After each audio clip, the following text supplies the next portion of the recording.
చేస్తుంది రైతులకు. అందులోనే వచ్చింది యాక్షన్ అగ్రి సైన్స్ అనే కంపెనీ. ఇదే విత్తనం మొక్కజొన్నలు పట్టుకొచ్చిన వాళ్ళు. మొక్క ఉంటుంది, ఇలా మట్టు ఉంటాయి. మట్టు అంటే 10 కిలోల బస్తా సన్నాలు, సూపర్ ఫైన్. అది కూడా నేను వేసిండు పోయినసారి వానాకాలంలో వేసిండు. ఎకరం వెళ్తానా ఎకరం 10 గుంటలా ఎకరం పెట్టేసిండు. ఎన్ని డబ్బాలు వెళ్ళిందో అడగండి మీరు. అది కూడా మీకు ఆయన చెప్తాడు. మక్కలు ఇది మక్క ఏంటంటే 3318 అనే రకం. ఇప్పుడు ఇక్కడ ఈ రకాన్ని ఇక్కడ ఇవ్వడం జరిగింది, మీ చోడాస్పల్లిలో ఇవ్వడం జరిగింది. దాంట్లో మీరు వేసిన సింజంటా కానీ, హైటెక్ కానీ, పాన్సంటో, పైనీర్, ఏ కంపెనీలో పెద్ద కంపెనీలో ఉన్నది ఏంటి మన దాంట్లో ఇంకా దానికంటే గొప్పగా ఏమున్నది అనేది 2 ముక్కలు నేను చెప్పేసిన తర్వాత మీరు ఏమంటే మీరు అడగండి. ఫస్ట్ చూడండి, థిక్ ఫీలింగ్ ఉంటుంది. ఫస్ట్ కంపెనీ మొత్తం బెండ్ అవ్వకుండా ఖచ్చితంగా థిక్ ఫీలింగ్ ఉంటుంది.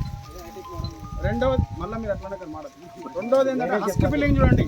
హస్క్ అంటే ఏంటంటే పైన క్యాప్ ఉన్నది చూసారా, పైన ఈ క్యాప్ ఏంటంటే కంపల్సరీగా ఫుల్ఫిల్గా ఉండాలి. ఉండకపోతే ఏమైందంటే వర్షాలు పడ్డప్పుడు అలాగే ఒక చుక్క నీళ్ళు పోయినా కూడా మీరు ఇంత కష్టపడి పండించిన విత్తనం అంతా ఖరాబ్ అయిపోతుంది. దాని తర్వాత మార్కెట్ చేయడానికి ఇబ్బంది అవుతుంది.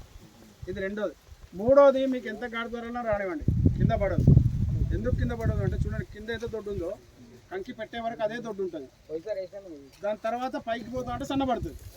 అప్పుడు ఏమైతే గాడి ద్వారా వస్తే పై వరకే ఊగుతుంది కానీ కింద పడదు. కొన్ని కంపెనీలు కింద నుంచి పై వరకు ఒకటే రకంగా ఉంటుంది. ఆ వజన్కి ఈ వజన్ కింద పడిపోతుంది. కలర్ చూడండి ఎంత తిక్కువ ఉంటుంది. ఎండినా కొద్దిగా దీని కలర్ ఎక్సలెంట్గా వస్తుంది. రైతుకి ఇరగడం చాలా తేలిక. లేబర్కి లచ్చి ముట్టుకుని తట్టుకుని ఇరిగిపోతుంది. దీనికి అన్నిటికంటే గొప్ప గుణం ఏంటంటే ఒక రోజు తట్టుకున్నా కూడా ఒక కట్ తట్టుకున్నా కూడా తట్టుకుంటుంది. ఎలాంటి పూలకైనా పర్వాలేదు. విల్ట్ అనేది 70% తట్టుకుంటుంది. విల్ట్ అనేది రాదు, ఎండ తెగులు అనేది రాదు. మీకు అన్నిటికన్నా ముఖ్యమైన విషయం ఏంటంటే 50 కిలోల యూరియానే వాడాలా 120 రోజుల వరకు. మీ లెక్క 8 బస్తాలు 10 బస్తాలు దయచేసి వేయొద్దండి.